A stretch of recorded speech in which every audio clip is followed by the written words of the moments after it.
السلام عليكم ورحمة الله وبركاته. شلونكم بنات؟ صحتكم، أحوالكم، أخباركم؟ يا رب تكونون بخير وصحة وسلامة دائما. يا بنات لا تنسوني باللايك وبالاشتراك وبتفعيل الجرس حتى يوصلكم كل شيء جديد مني. ونبدي بسم الله وعلى بركة الله. بنات أكلتنا اليوم شنية؟ تشريب باقلة. وبعض الدول يصحوا لها فتة باقلة، باقلة ودهن. هاي طريقة عراقية ان شاء الله تعجبكم. بنات هني عندي مفرزة الباقلة بالمجمدة. طلعتها حطيتها بمي وحطيتها على النار بس شوية. بس تفور ان شاء الله باذن الله.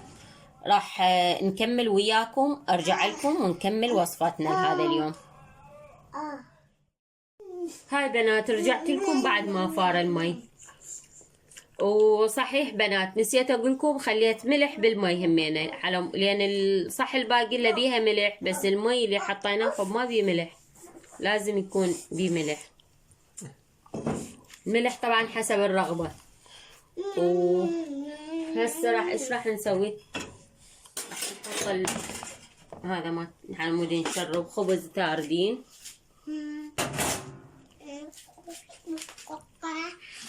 بسم الله الرحمن الرحيم. شوفوا بنات نشربه الخبز.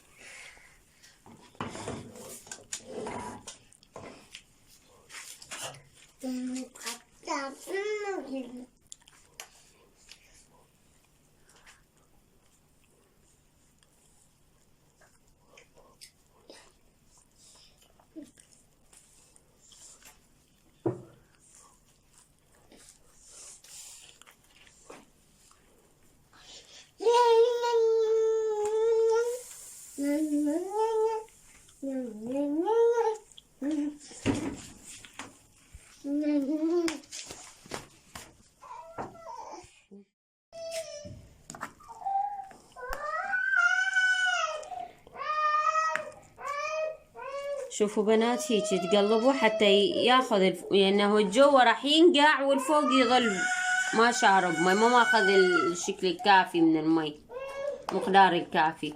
فانتوا هيك تقلبوه. شوفوا حتى كله يصير نفس الشيء، حتى الجو لا يعجن.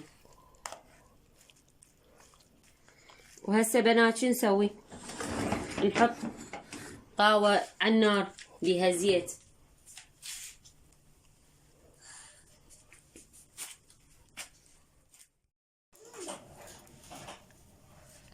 شوف بنات هسه ندوغ الدهن بالطاوة، نحرقه شوية، نحميه على النار. هسه حمى عندنا. ايش راح نسوي؟ نفرقع هنا على الاكل.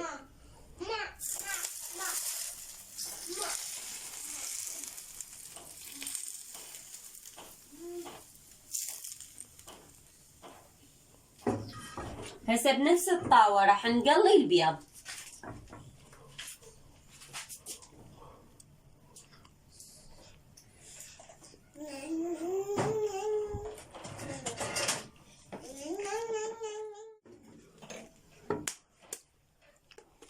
شوفوا بنات نطق البيض.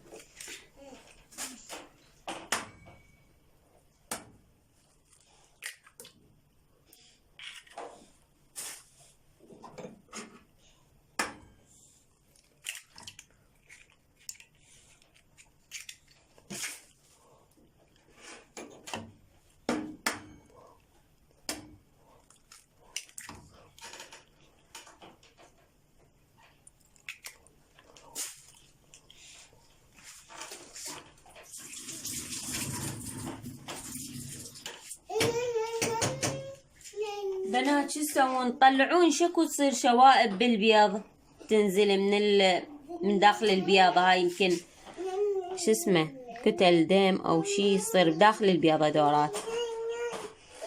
طلعوها.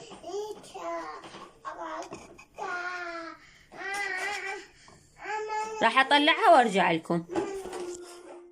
بنات هسه رجعت لكم، راح طلعت الشوائب اللي بيها، راح نحط شوية ملح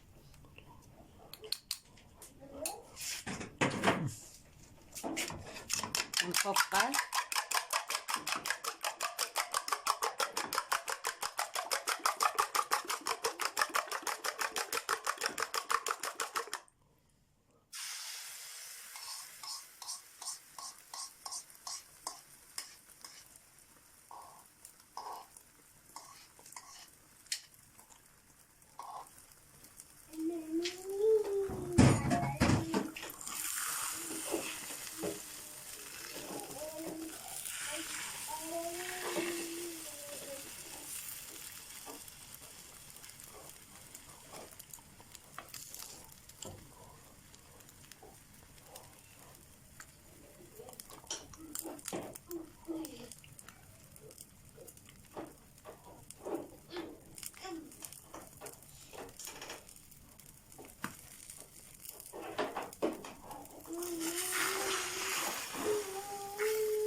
هاي بنات هسه بعد ما قلينا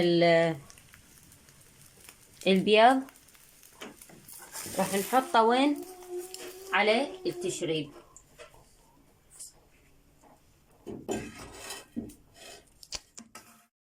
بنات هسه فرغت اني من الاول كنت مجهزه الباقله مفلستها، وهسه اجيت فرغتها فوق التشريب. وهذه نعناع يابس او بطنج اللي تحبون خلوه، انا احب النعناع اليابس صراحه، ما احب البطنج. وحامض ليمون رشو او خال، بس الحمض ليمون هو اللي معتاد عندنا، او رارنج ترشون. وهاي اكلتنا لهذا اليوم، وسهمكم العافيه ان شاء الله.